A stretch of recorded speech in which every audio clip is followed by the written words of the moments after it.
Hi friends, this is Dr. Raj Shekhar, a doctor for nerves and somebody who's very keen to use social media to reach out to more and more people and add value to your lives.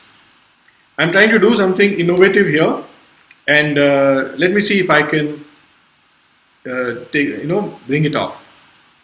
I've been doing a few videos and as I promised, I'll be talking about the effect of smoking on health.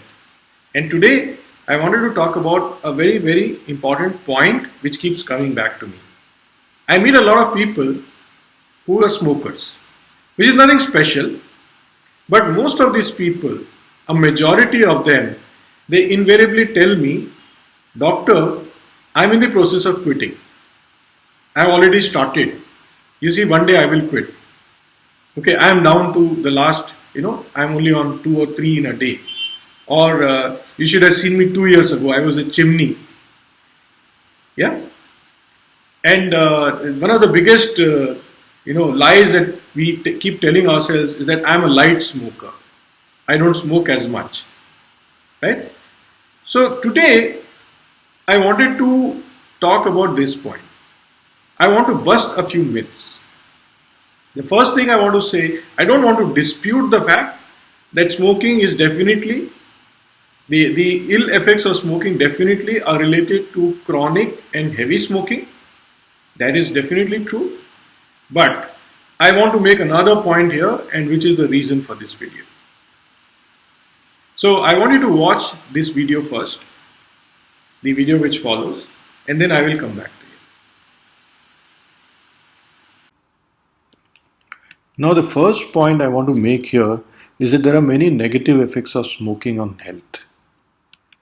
But here we are talking about just 3 of them: lung cancer, emphysema, and heart attack. Now, heart attack is the most common and the most immediately lethal of these 3. On the other hand, lung cancer, though equally devastating, it leads to a longer period of survival, which means that they will live for a long time but with a very poor quality of life. And what about emphysema? Well, this friend of ours has huge potential. People who develop the more serious forms of emphysema have been known to say that death is preferable. It's so bad. So, I'm not joking. It is true. Emphysema is one of the most deadly diseases. Right? But let's go forward. Let's talk a little bit about the relationship, about the duration and the intensity of smoking and the relationship of these to the 3 things: heart disease, emphysema, and lung cancer.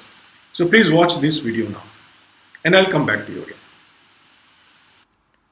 Now, emphysema it takes many years to develop. Okay, and it is clearly linked to prolonged heavy smoking. Lung cancer, on the other hand, it is definitely linked to prolonged heavy exposure of smoking, but it develops in a stepwise fashion, and I'll come to that in a minute. The first point is that people who develop lung cancer have one or the other oncogene, and oncogene goes through many steps of mutation before the cancer actually develops. Now that may be a technical point, but let me give it to you straight and simple. Though lung cancer is linked to prolonged heavy exposure, finally when it really triggers off, it just happens, it doesn't link so much to the amount of smoking. It may just progress very fast at that stage. Finally, let's talk about heart attack. Now, heart attacks, or MI as they are called in the jargon, they come like a bolt from the blue, right?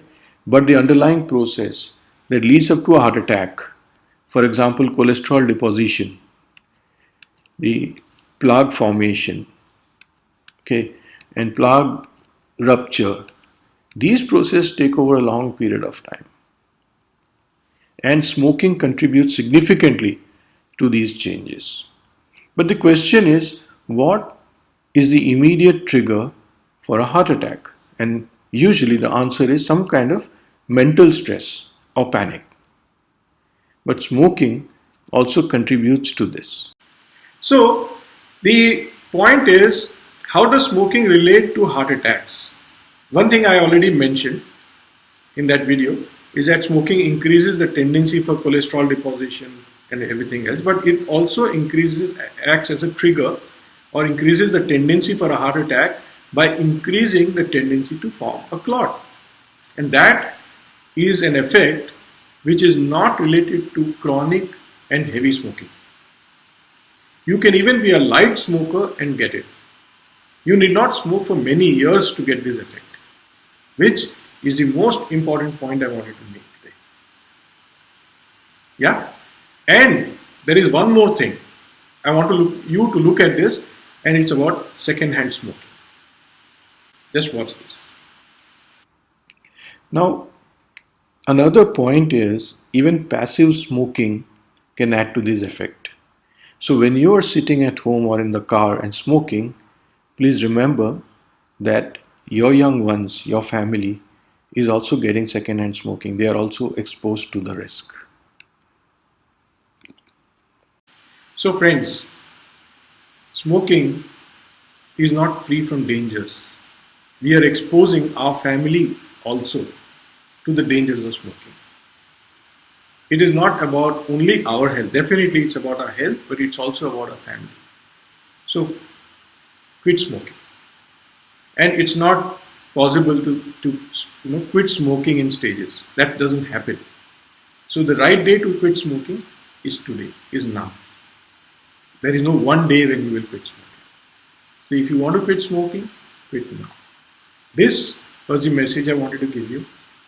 It's a real pleasure talking to you. I'll come back to you. We will stay in touch. Thank you. Bye.